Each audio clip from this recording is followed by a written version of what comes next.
یہ پہلا سوال ہے کہ حدیث میں ہے کہ جو شخص کھڑے ہو کر پانی پی لے تو اسے چاہیے کہ کیا کر دے.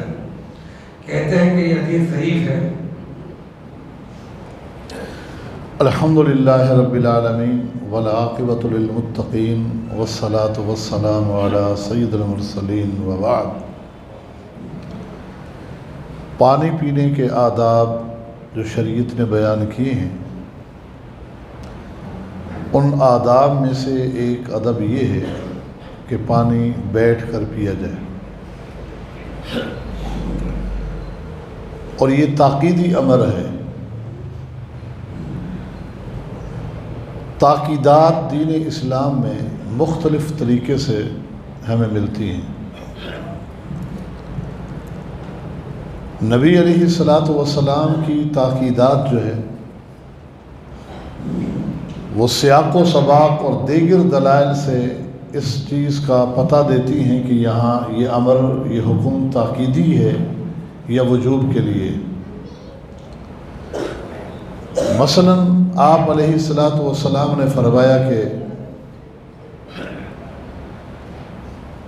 اپنے سفید بالوں کو رنگا کرو، یہودیوں کی مخالفت کرو.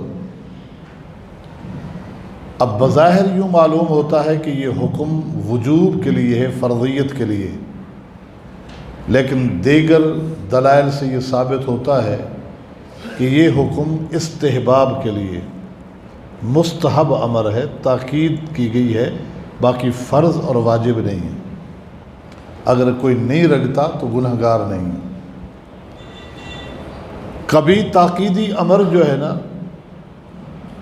بظاہر ایک عام آدمی کو یہ محسوس ہوتا ہے کہ شاید یہ حکم واجب ہے، جبکہ وہ اباحت، صرف جواز کو ثابت کرنے کے لیے آتا ہے. نبی علیہ السلام نے فرمایا جوتے پہن کے نماز پڑھا کرو، یہودیوں کی مخالفت کرو. تو اب تو بظاہر یوں لگتا ہے کہ جوتے پہن کر نماز پڑھنا فرض ہے ہم پر، جبکہ دیگر دلائل سے یہ ثابت ہوتا ہے کہ جوتے پہن کر نماز پڑھنا بھی جائز ہے اگر پاک صاف ہے. یہ صرف اباحت ہے، مستحب بھی نہیں. تو پانی کے حوالے سے نبی علیہ السلام کا حکم ہے کہ بیٹھ کے پیو، اور پھر یہ امر کہ اگر کوئی کھڑے ہو کے پی لیتا ہے تو قے کر لے. یہ صحیح حسن درجے کی روایت اور یہ تاکیدی امر ہے. البتہ جنہوں نے اس سے وجوب لیا ہے تو پھر دوسری روایت جو اس سے اصح ہے، سند میں زیادہ بہتر ہے، اس کے مقابلے میں اس کی تضعیف کرنے کی کوشش کی ہے کہ دوسری حدیث سے کھڑے ہو کر پانی پینے کا جواز ملتا ہے، جبکہ اس سے تو یہ وجوب نکلتا ہے، اور وہ اس سے ارجح ہے، بخاری کی روایت ہے. جبکہ بجائے اس کے کہ ہم اس کی تضعیف کر کے اس کو رد کریں، اس روایت کو اس معنی میں لینا ہمارے لیے بہتر ہے کہ شریعت کی طرف سے ہمارے لیے تاکید ہے کہ پانی بیٹھ کر ہی پیا جائے. دوسری حدیث سے صرف اباحت محسوس ہوتی ہے کہ اگر کبھی کبھی کوئی کھڑے ہو کے پی لیتا ہے تو مباح ہے، لیکن مستحب جو ہے وہ بیٹھ کر ہی پینا ہے. اور وہ دوسری حدیث سیدنا علی اس کے راوی ہیں. سیدنا علی رضی اللہ تعالی عنہ نے ایک دن وضو کیا،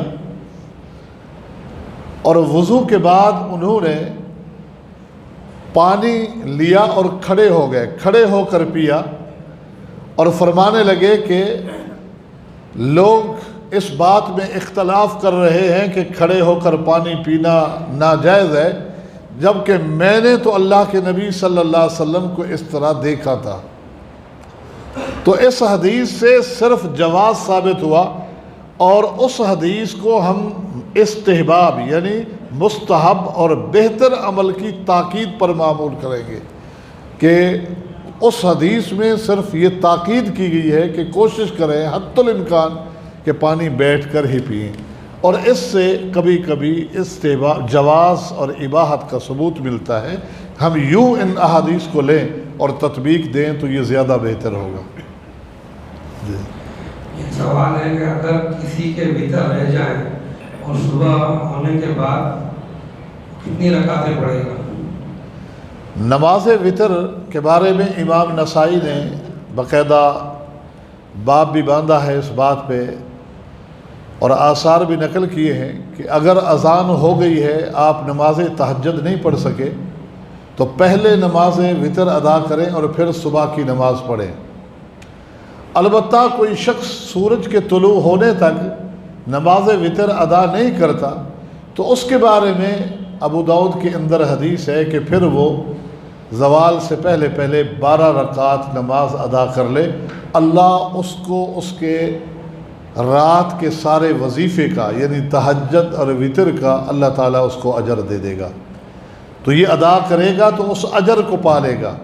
یہ عمل ہے اس طرح۔ اگر صبح سے پہلے یعنی اذان ہو گئی، طلوع فجر ہو گئی، لیکن صبح کی نماز نہیں پڑھی اور نماز وطر آپ کا رہ گیا تھا تو اسی وقت اس کو قضا کر سکتے ہیں اور پھر صبح کی نماز ادا کریں۔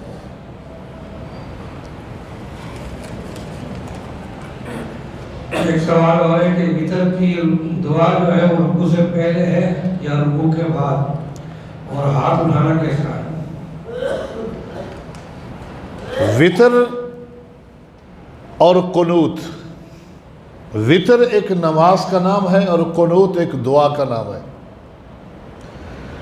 قنوت جو ہے اس کو ہم عموم پر لیں گے، قنوت دعا ہے۔ قنوت نماز وطر میں بھی ہے اور قنوت نماز فرض کے اندر بھی ہے، جس کو ہم قنوت نازلہ کہتے ہیں۔ نازلہ جو ہے وہ کسی آفت، کسی ناگہانی مصیبت وغیرہ کے موقع پر وہ دعا سنت سے ثابت ہے کہ وہ دعا ادا کی جاتی ہے۔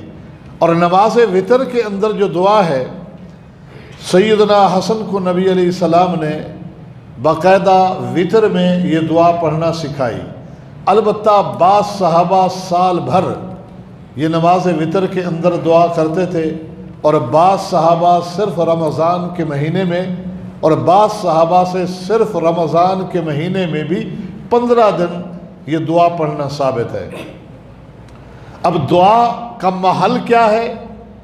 رکوع سے پہلے یا رکوع کے بعد؟ صحیح بخاری میں حدیث ہے کہ سیدنا انس سے کسی نے آ کر سوال کیا کہ قنوت کب ہے؟ لفظ وطر نہیں ہے اس میں، کہا قنوت کب ہے؟ تو انہوں نے فرمایا کہ رکوع سے پہلے۔ سائل نے کہا، یہ صحیح بخاری میں حدیث ہے، سائل نے کہا کہ فلاں شخص تو یہ کہتے ہیں کہ آپ کہتے ہیں کہ قنوت جو ہے وہ رکوع کے بعد ہے۔ سیدنا انس نے فرمایا کہ وہ جھوٹ بولتا ہے، میں نے یہ کہا ہے کہ نبی علیہ السلام نے 1 مہینے تک رکوع کے بعد قنوت کیا تھا۔ اب حدیث کے الفاظ پہ غور کریں کہ سیدنا انس نے اس شخص کی مذمت کی ہے کہ جس نے یہ کہا کہ انس کہتے ہیں کہ قنوت ہے ہی رکوع سے پہلے، اس کی مذمت کی ہے، رکوع کے بعد اس کی مذمت کی ہے کہ میں نے یہ نہیں کہا رکوع کے بعد ہی ہے، رکوع سے پہلے ثابت ہے۔ ہاں میں نے یہ حدیث بیان کی ہے کہ نبی علیہ السلام نے 1 مہینے رکوع کے بعد دعا کی، تو اس حدیث سے رکوع کے بعد بھی ثابت ہوا اور رکوع سے پہلے بھی ثابت ہوا۔ اور سوال سائل کا قنوت کے بارے میں ہے، قنوت وطر نہیں ہے، تو اس سے بھی پتہ چلا کہ قنوت کا حکم ایک ہے، وہ نازلہ ہو یا وطر ہو۔ البتہ امام شوکانی رحمہ اللہ نے دلائل جمع کیے، احادیث مرفوعہ یعنی نبی علیہ السلام تک منسوب جتنی روایات ہیں وہ تو رکوع سے پہلے زیادہ ہیں، رکوع کے بعد کم ہیں۔ البتہ امام شوکانی نے آگے یہ لکھا کہ خلفائے راشدین ابو بکر، عمر، عثمان و علی کے عمل سے ثابت ہے کہ وہ رکوع کے بعد کرتے تھے، لہٰذا خلفائے راشدین کا تسلسل سے یہ عمل اس بات کو ثابت کرتا ہے کہ رکوع کے بعد افضل ہے۔ یہ امام شوکانی نیل الاوطار میں فیصلہ دیتے ہیں۔ لیکن اگر ہم مرفوع احادیث کی طرف آتے ہیں تو چونکہ دونوں طرح کی صحیح حدیثیں ہیں، اور رکوع سے پہلے بھی رکوع کے بعد بھی دونوں عمل جائز ہے۔ رکوع سے پہلے اگر کہیں ہو رہی ہے، یہ امام کا اختیار ہے، وہ رکوع سے پہلے ہی پڑھتا رہے۔ اگر رکوع کے بعد پڑھ رہا ہے تو وہ رکوع کے بعد ہی پڑھتا رہے۔ نمازیوں کو یہ اختیار نہیں ہے کہ آج آپ رکوع سے پہلے پڑھیں یا رکوع کے بعد پڑھیں۔ ایک دن رکوع سے پہلے اور ایک دن رکوع کے بعد عام آدمی میں اتنا وسعت اور مطالعہ نہیں ہوتا، وہ تو پریشان ہو کے چھوڑ کے چلا جائے گا کہ کبھی کیا کرتے ہیں کبھی کیا کرتے ہیں۔ آپ کو دونوں حدیثوں پہ عمل کرنا ہے تو ایک طریقے سے امام پڑھ رہے ہیں، دوسرے طریقے سے کرنا ہے تو علیحدہ میں آپ عمل کر لیں، گھر میں پڑھ لیں، اس پہ عمل کر لیں۔ ہاں امام کوئی ناجائز عمل کر رہا ہو اس کو آپ روک سکتے ہیں۔ جو عمل کر رہا ہے وہ جائز ہے، وہ بھلے تسلسل سے کرے، بلکہ تسلسل سے ہی ایک طریقہ ہونا چاہیے، اس لیے کہ عامت الناس میں یہ گھبراہٹ اور جن کا مطالعہ کم ہوتا ہے ان میں اس طرح کی پریشانی ہوتی ہے کہ وہ دور بھی ہو جاتے ہیں کہ کبھی یہ کچھ کرتے ہیں کبھی کچھ کرتے ہیں، ان کا اپنا بھی اتفاق نہیں۔ تو دونوں طریقے سے صحیح حدیثیں موجود ہیں، اور رکوع سے پہلے بھی رکوع کے بعد بھی۔ یہ ایک دعا ہے، قنوت ایک دعا ہے، نازلہ ہو یا وتر، دونوں کا طریقہ یہی۔ رہی بات ہاتھ اٹھا کے دعا کرنا، پیچھے آمین کہنا یا نہ کہنا، یہ کسی بھی دعا کے لیے لازمی نہیں ہے، اسی طرح قنوت وتر کے لیے بھی لازمی نہیں ہے۔ نازلہ کے حوالے سے امام ابو داؤد اور بہقی نے روایات اس میں ذکر کی ہیں، جس میں ہاتھ اٹھانے کا ذکر بھی موجود ہے اور پیچھے والوں کا آمین کہنے کا ذکر بھی موجود ہے۔ جو آثار جن کی تقویت، یعنی صحابہ کے کچھ اعمال تقویت بھی پہنچاتے ہیں، وہ ایک قنوت کے حکم میں وہ نازلہ ہو یا وتر کا حکم بھی اس کو دیا جا سکتا ہے، کیونکہ قنوت ایک دعا ہے۔ دعا میں اسلام نے ہمیں مقید نہیں کیا کہ ہاتھ اٹھاؤ لازمی طور پر، یہ بھی اسلام نے مقید نہیں کیا کہ ہاتھ چھوڑو۔ دعا کو دونوں طریقے سے شریعت نے جب عام رکھا ہے، ہم خام خواہ تقیید کر کے آپس میں کیوں لڑتے ہیں؟ جو ہاتھ اٹھا کے مانگنا چاہتے وہ ہاتھ اٹھا لے، جو ہاتھ نہیں اٹھاتا، یہ آداب دعا میں سے کہ بغیر ہاتھ کے بھی دعا پڑھی جا۔ اسلام نے کوئی طریقہ متعین کر دیا ہے، مثلا اللہ اکبر اللہم باعد بینی و بینا، یہ دعا ہے۔ اسلام نے ایک طریقہ متعین کر دیا کہ یہ ہاتھ باندھ کے پڑھنی ہے، تو یہ دعا آپ نے ہاتھ باندھ کے پڑھنی ہے۔ اسلام نے کہا کہ رکوع پہ ہاتھ رکھ کر سر جھکا کے اب دعا مانگے سبحانک اللہم ربنا و بحمدک اللہم اغفر لی۔ اب آپ اس میں رد و بدل نہیں کر سکتے، آپ کو سجدے کی کیفیت بتائی، لیکن جہاں اسلام نے آزاد رکھا ہے تو اسلام میں وسعت ہے کہ جس کا جی چاہے وہ ہاتھ اٹھا کے مانگے، جس کا جی چاہے وہ اس طرح مانگے۔ ہم اس طرح کے فروعی اور اجتہادی معاملات میں ایک دوسرے پہ کیچڑ اچھال کے دوریاں اختیار مت کریں۔ بہرحال میری تحقیق یہ ہے، یہ دونوں طریقے سے ہاتھ اٹھا کے بھی مانگی جا سکتی ہے، بغیر ہاتھ اٹھائے بھی مانگی جا سکتی ہے، اور رکوع سے پہلے کی حدیثیں بھی موجود ہیں اور رکوع کے بعد کی حدیثیں بھی موجود ہیں۔ یہ ایک سوال اور ہے، کیا وضو کے درمیان بھی کوئی دعا ہے؟ امام نسائی رحمہ اللہ نے اپنی ایک کتاب میں ایک روایت نقل کی ہے جس میں دوران وضو کی ایک دعا نقل کی گئی ہے، سندن اس پر کلام ہے، اس لیے عام اہل علم نے ادعیہ کے باب میں اس کو ذکر نہیں کیا، اور اذکار کی کتابوں میں بھی وہ دعا آپ کو نہیں ملتی، اس لیے کہ اس پہ سندن کلام ہے۔ لیکن دعا امام نسائی نے عمل الیوم واللیلہ اپنے رسالے اور کتاب کے اندر ایک نقل کی ہے، لیکن سندن اس پہ کلام اور ضعف ہے۔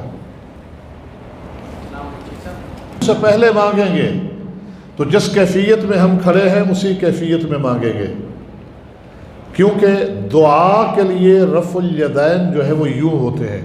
رفع الیدین کا معنی ہے ہاتھ اٹھانا، اور رکوع میں جاتے وقت رکوع سے سر اٹھاتے بھی یہی لفظ آیا ہے رفع الیدین، اور وہ یہ ہے، نماز کا رفع الیدین یہ ہے۔